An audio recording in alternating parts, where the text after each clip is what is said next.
देश विदेश के सभी जगह के टूर में अब जैन बंधुओं को नहीं आएगी कोई भी दिक्कत। नागफनी टूर्स एंड ट्रेवल्स लेकर आया है शुद्ध जैन भोजन और 4 स्टार आवास के साथ दुनिया के सबसे बेहतरीन टूर।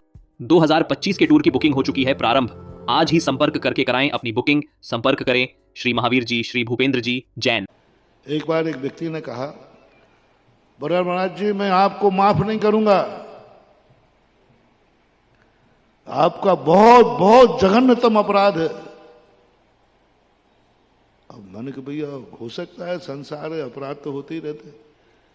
मैंने कहा भैया हो सकता है, लेकिन क्या तुम मुझे अपना अपराध, मेरा अपराध बता सकते हो? मैंने ये नहीं कहा नहीं ऐसा अपराध मैं नहीं कर सकता हूं, मैंने ऐसा नहीं किया, नहीं। हमने कहा भैया बता सकते हो? बोले आपका अपराध यही है कि आप हमारे यहां 10 साल पहले क्यों नहीं आए? क्योंकि आज तुम्हारा प्रवचन सुनकर ऐसे लग रहा है कि आज यदि मैं गृहस्थी में नहीं फंसा होता तो आज ही दीक्षा ले लेता हूं। ये प्रवचन तुम्हारे हो रहे, ये प्रवचन कोई मुझे 10 साल पहले दे देता, संभव नहीं था मैं दीक्षा ले लेता। पक्का है दीक्षा लेता, मैं संसार में फंसते ही नहीं। ऐसा आप मेरे दिमाग को भेज दिया। और कितना सही बोल रहे हो। मैंने बेड़ियां डाली अपने हाथों से, बेड़ियां रो रो के डाली जाती, मैंने खुशी खुशी डाली। बेड़ियां चुपचाप डलती है, मैंने गाजे बाजे के साथ डाली। बेड़ियां चुपचाप डलती हैं, चुपचाप जेल जाया जाता है, मैं तो बारात लेके गया। सुन रहे, बेड़ियां कोई डालता है ना किसी को, पहली बात तो बेड़ी कोई चाहता नहीं है, और कोई बेड़ी डालना भी पड़े तो एक ही बात देखता है, कोई देख ना लेवे। और फिर जेल जाएगा तो चुपचाप रास्ते से जाएगा। जेल में भी कोई परिचय वाले आएंगे तो वो सामने नहीं आएगा। ये है अपराधी का लक्षण। और तुम लोग तो डिंडोरा पीट के बेड़ियां डल रहे, आओ रे हमारी शादी है, हमारी बेड़ियां डलना है, हमें निमंत्रण कार्ड और छापते हो बेड़ी डलने का। पहले तो ये निर्णय हो गया ना, आगम सही बोल रहा है ना, बनीता बेड़ी कहा है, ये सही कहा कि गलत? अब उस बेड़ी डलने के दिन की तुम कार्ड छपवा रहे हो, इस फलानी तारीख में इतने बजे हमें बेड़ी डलेगी। सुन रहे हो रे मूर्खानंदो?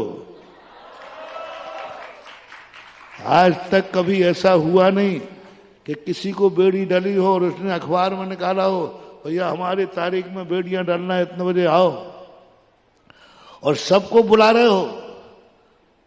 और बेड़ी जिस दिन डलना उसमें बढ़िया बाजा वाला बुलाओ, जोन अच्छा हो, पंडाल सजाओ, फूल मालाएं सजाओ, क्योंकि आज मुझे वो बढ़िया, सबको मिठाइयां खिलाओ, क्योंकि आज मुझे, रिपीट करते जाओ, क्योंकि आज मुझे बेड़ी डलना है। बोले महाराज जी, ये मैं आपका प्रवचन सुनकर मुझे इतना वैराग हो रहा है, मुझे आप पे बहुत गुस्सा आ रहा है। आप पहले क्यों नहीं आए? ये गलती आपकी है, हम संसार में फंस गए,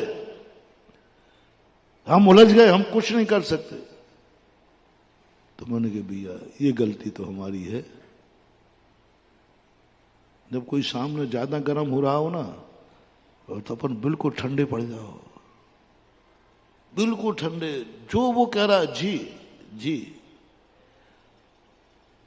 ये नीति है। सामने वाला जब गर्म हो तो अपन, और जैसे ही वो ठंडा हो फिर बताता हूं मैं गर्म हुआ।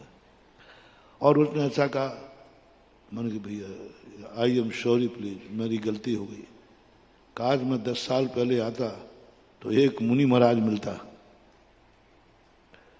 एक महाराज मिलता, बहुत पश्चाताप होगा। जैसे तुम्हारा धंधा होगा ना कोई, और कोई मकान, कोई जमीन तुमने ले रही हो, और बाद में भाव बढ़ जाए, अरे मैंने ही छोड़ दिया था इसको, तो मुझे भी विकल्प आ गया। मैंने अब तो गलती हो गई, और मेरे से गलती हुई, गलती मेरे से हुई, भोगना तुम्हें पड़ा। अब अपन दोनों गलतियां सुधारते हैं। बोले अब क्या खाक सुधरेगा? अब थोड़ी आप दीक्षा दोगे, अब थोड़ी आपके यहां तो वैसे ही उस समय पूज्य गुरुदेव थे, यथार्थ घटना है। बोले आचार्य श्री दीक्षा थोड़ी देंगे, साधुष्टा को दीक्षा नहीं देते हैं। आपने कर दी नहीं मेरी जिंदगी बर्बाद। आज आए 10 साल पहले आ जाते, आना तो था ही आपको।